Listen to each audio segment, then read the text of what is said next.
नमस्कार, मैं जितेंद्र सिंह अपने सहयोगी जितेंद्र राजौरी के साथ। तो दोस्तों, आज हम आए हैं संजय कनौजिया उर्फ कद्दू जी के ऑफिस में, जो कि उत्तराखंड कांग्रेस के प्रदेश महासचिव के दायित्व इस वक्त संभाल रहे हैं और एक ज़मीनी स्तर से जुड़े हुए नेता हैं, समाज सेवी हैं और कांग्रेस के एक वरिष्ठ सहयोगी भी कहा जा सकता है इनको। और इनके नाम पर इस टाइम पे काफ़ी चर्चा है राजनीतिक गलियारों में। आज हम इन्हीं चर्चाओं को उजागर करते हुए कुछ सवाल पूछेंगे संजय जी से कि 2027 में इनका क्या विज़न है कांग्रेस को लेकर के और क्या इन्हें कोई नई जिम्मेदारी सौंपी जा सकती है। इस बारे में तीखे सवाल भी होंगे, कुछ अच्छे सवाल भी होंगे उनका जवाब लेने के लिए। तो सबसे पहले संजय कनौजिया जी, आपका नंदिनी टाइम्स से बहुत बहुत स्वागत है। सबसे पहले मेरा आपकी टीम को, आप लोगों को सादर नमस्कार। तो संजय जी, जैसे कि आप ज़मीनी स्तर से जुड़े हुए हैं, रियल एस्टेट से आपका ताल्लुक़ रहा है, तो आपको राजनीति में आने के लिए मतलब क्या क्या विज़न है आपका? मतलब ऐसा कुछ क्या सोचते हैं कि आप राजनीति में आके आप क्या बदलाव करेंगे? नहीं, देखो, रियल एस्टेट तो मेरा शुरू से काम रहा है कि राजनीति में तो सिर्फ बचपन से थोड़ा सा एक इंटरेस्ट था। जब हमारी आर्थिक स्थिति, फाइनेंशियली स्थिति ठीक नहीं थी तो हम दूसरे की सेवा की कैसे बात करें, क्योंकि जितना होता था वो कर लेते।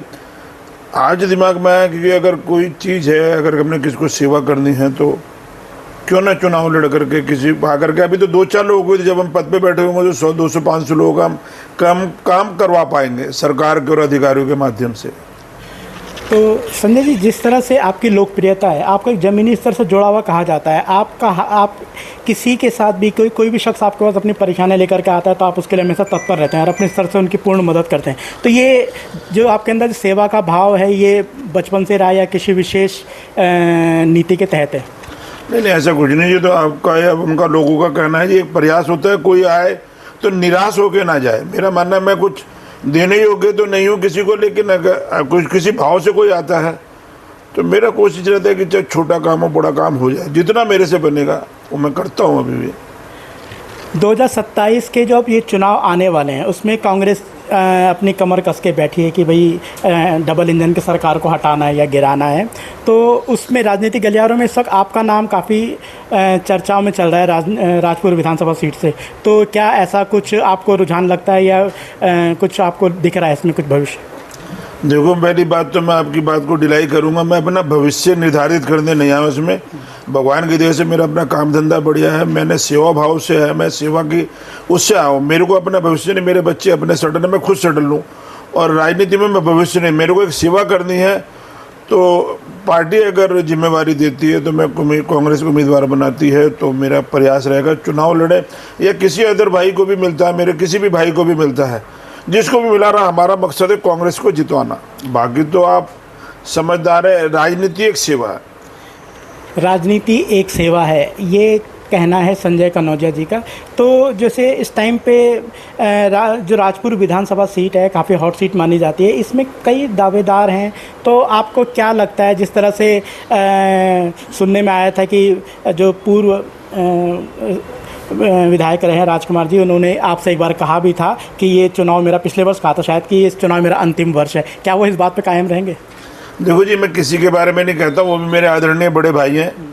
और रही मेरे से पहले किसी ने जब पूछा कि राजकुमार, तो मैंने बोला मैं जानता नहीं। जब उन्होंने कहा पूर्व विधायक राजकुमार, तब मैंने उनको डिफाइन करा था। मैंने कहा मेरे बड़े भाई, अगर राजकुमार जी को टिकट मिलता है या मेरे को मिलता है या हमारी बहन एक क्या नाम है उनका, लेडी है कोई, और मदन भाई है, जिसको भी मिलता है, तो मेरा प्रयास रहेगा कि हमने कांग्रेस को जितवाना है। हम कांग्रेस के साथ हैं और कांग्रेस के साथ रहेंगे। तो अगर आपको ये टिकट मिलता है तो आप सेवा के लिए आप किस तरह से लोगों के साथ किस तरह से जुड़ेंगे आप उनकी समस्याओं के साथ? नहीं, देखो, समस्याएं के साथ जुड़ने का, समस्या तो लोगों की, समाधान मेरे पास होगा। मैं आज की डेट में कहता हूँ, समस्या मेरी, समाधान आपका। मतलब जो उनकी समस्या, वो समस्या मेरी हो जाएंगी, समाधान आपका। संजय जी ने बहुत ही अच्छी लाइन बोली है कि समस्या मेरी हो जाएगी, समाधान आपका हो जाएगा। ये इनका जो एक लाइन का है, ये इनका एक पंच हो जाएगा 2027 के लिए। हम आशा करेंगे इन्हें सेवा का ज़रूर मौका मिले। अच्छा, राजपुर विधानसभा सीट में जैसे आप इस क्षेत्र से अच्छी तरह से वाकिफ़ भी होंगे, आपको क्या दिक्कत लगती है इस टाइम पे, जो मौजूदा सरकार चल रही है इस टाइम पे आपको क्या कमियाँ दिखाई दे रही हैं? देखो जी, सबसे पहली बात तो है शिक्षा का मुद्दा जो है, स्कूलों की जो मनमानी है। आपको मालूम है कि जो एक सेक्शन है उस हिसाब से इसको नो लॉस नो प्रॉफिट पे चलते हैं। मेरा प्रयास रहेगा कि उसमें कम से कम कंट्रोल हो। जो तेज़ी से फीस बढ़ाए जा रहे हैं और आप मानेंगे अभिभावकों को इतना पैसा नहीं है, मेरे ख्याल से अभी 25-30% फीस बढ़ा दी कई स्कूलों ने।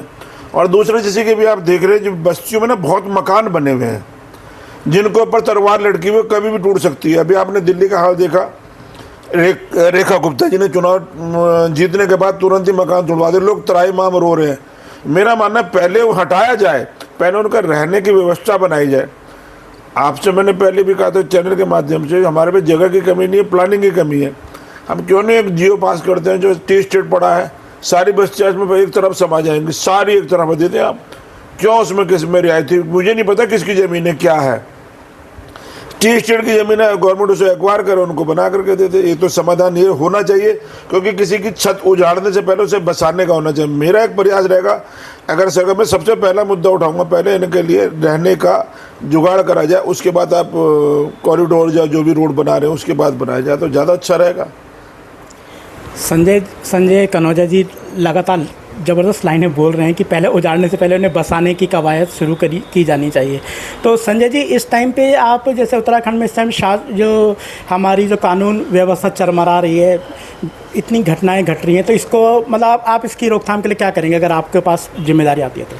देखो जी, हम तो पुलिस प्रशासन के अधिकारियों से बैठ करके डिस्कस करेंगे। एक पुलिस विभाग है, एक हर घर को ना अपने किराएदार रखने से पहले या दुकानदार को रखने से पहले आप मानेंगे उनका वेरिफिकेशन बहुत होना जरूरी है। सारा काम पुलिस नहीं करेगी, कुछ काम हमारे को भी करना चाहिए। अब रही पुलिस की बात है तो सरकार की नाकामी है ना, आप मानेंगे काबिल अधिकारी है, पुलिस की भर्ती रुकी हुई है, उनको भर्ती करवाएं। पुलिस क्या करेगी?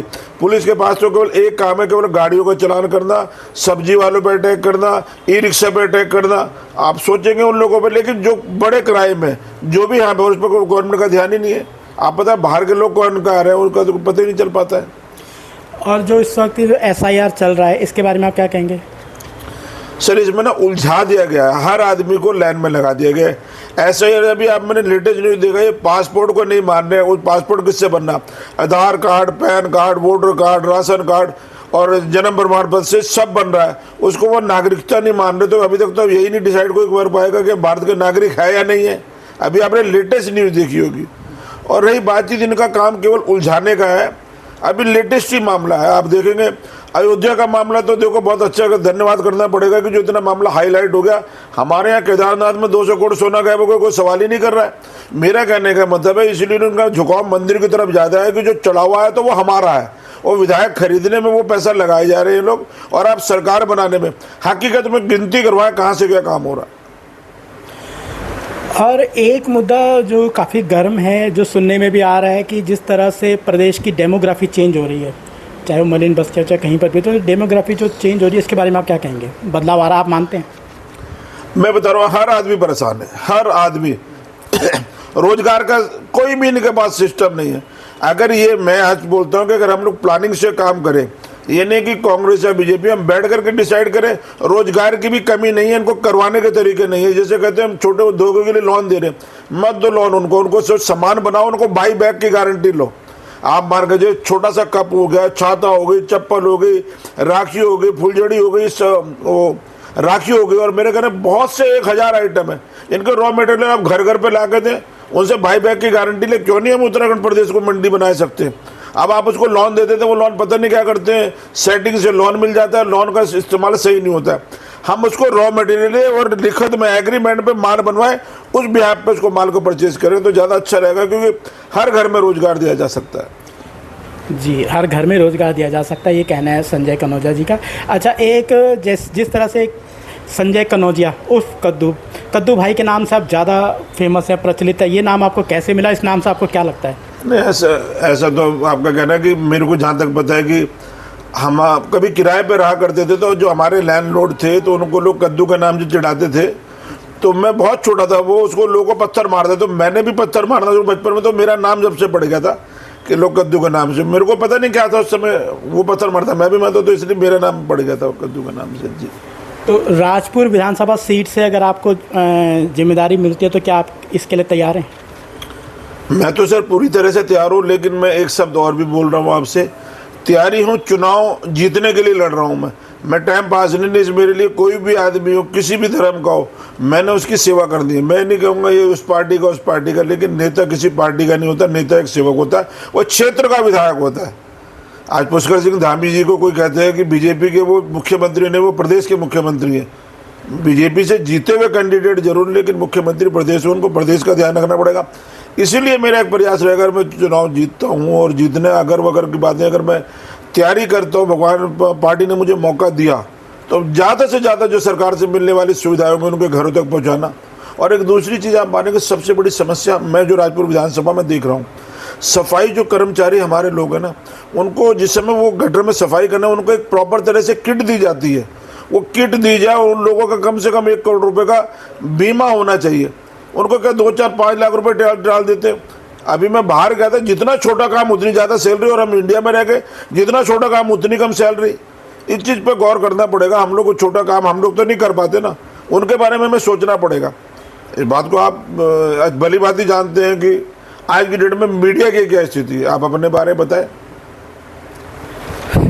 तो ये संजय जी जैसे सवाल पूछते हैं वैसे बेबाक जवाब देते हैं बिना किसी हिचक के। तो मैं एक थोड़ा कटु प्रश्न पूछना चाहता हूँ आपसे कि जिस तरह से पिछले 10 साल से यहाँ पर बीजेपी की सत्ता चल रही है, डबल इंजन की सरकार चल रही है, तो आप इस चीज़ को मानते हैं कि कांग्रेस कहीं ना कहीं कमज़ोर पड़ी या उनका नेतृत्व पक्ष कमज़ोर पड़ा? कहाँ कमजोरी रह गई? देखो जी, पैसों की कमी तो इनको है नहीं, कांग्रेस कभी कमजोर नहीं थी। इन्होंने मीडिया में 1000 करोड़ रुपए खर्चा करा, 200 किलो सोना चोरी कर लिया। वो पैसा कहाँ जा रहा है? मैं कह रहा हूँ जो लोन ले रहे हैं, जैसे 55,000 करोड़ का उत्तराखंड में कर्जा हो गया था, वो 70-75 का हो गया। मैं कह रहा हूँ लोन लेना बुरी बात नहीं, जो कमाई हो रही वो कर जा रही, हिसाब तो कोई पूछने वाला ही नहीं है। अपनी कॉपी खुद चेक कर रहे हैं, हमने बढ़िया काम करा। आप पूछो ना, बाजार में पब्लिक से जाके बात करो, 1 to 1 लोगों से जाके बात पता कर दिया क्या है। अभी इन्होंने कुछ राज्य मंत्री बना दिए, उनका खर्चा कहाँ से उड़ाएंगे? प्रदेश हमारा कर्जे पे चल रहा है।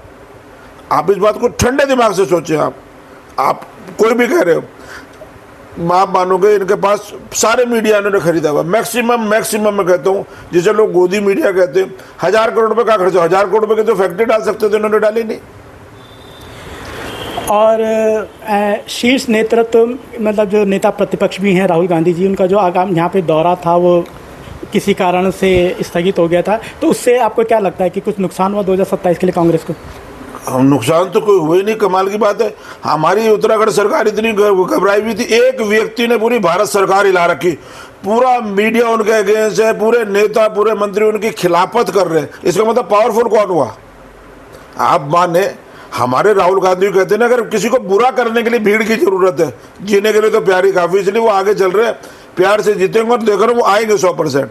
आप कह रहे कमी कह रही सरकार की नाकामी नहीं, पायलट ने बता दिया, पायलट इनका, हेलीकॉप्टर इनका, सब कुछ इनका। आप अंदाजा लगा सकते हैं क्या रहा है इसमें। ये प्री प्लान काम हुआ है, ऐसा नहीं है। राहुल गांधी जी घबराने वाले नहीं है। तो 2027 के लिए अगर आपको जिम्मेदारी सौंपती है तो आप उसके लिए कमर कस के तैयार हैं? देखो जी, मैंने तो चुनाव लड़ना है, लेकिन लोगों का क्या रुझाव है, लोग क्या कहते हैं, लोगों से राय लें। आप मुझे बताएं, मेरे अंदर जो कमियां हैं बताएं, उसमें मैं सुधार करूंगा। मैंने कि मैं 100% हो सकता है मैं भी 1% हूँ, मैं अपने में सुधार करूंगा। मेरे को क्या करना चाहिए, मैं पब्लिक से पूछूंगा मेरे से क्या उम्मीदें कर रहे हैं। अब मेरा तो प्रयास रहेगा तो जब भी मैं कुछ कर पाऊंगा, अदरवाइज तो मैं खुद ही तैयारी कर रहा हूँ तो उसमें कोई फायदा नहीं। चुनाव मेरे साथ लोगों ने मुझे लड़वाना है, लोगों की अगर सहमति होगी तो मैं चुनाव लड़ूंगा। अदरवाइज ऐसा कुछ नहीं कि मुझे चुनाव लड़ने ही लड़ना है।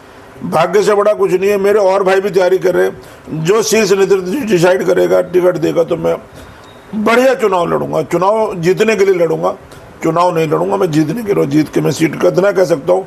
बाकी एक बार फिर भी मैं कहूँगा, आप बाजार सर्वे करें, आपको लगे मेरे में कोई कमी है तो उसमें मैं सुधार करूँगा। तो ये थे हमारे साथ संजय कनौजिया उर्फ कद्दू जी, जो कि इस वक्त वर्तमान में उत्तराखंड कांग्रेस के प्रदेश महासचिव के पद पर हैं। और उम्मीद की जा सकती है, राजनीतिक गलियारों में चर्चा भी है कि इन्हें शायद राजपुर विधानसभा के लिए हॉट सीट के लिए ये एक जिम्मेदार कैंडिडेट के रूप में भी उभर कर सामने आ रहे हैं। तो संजय कनौजिया जी, नंदिनी टाइम्स से बात करने के लिए आपका बहुत बहुत धन्यवाद। नमस्कार।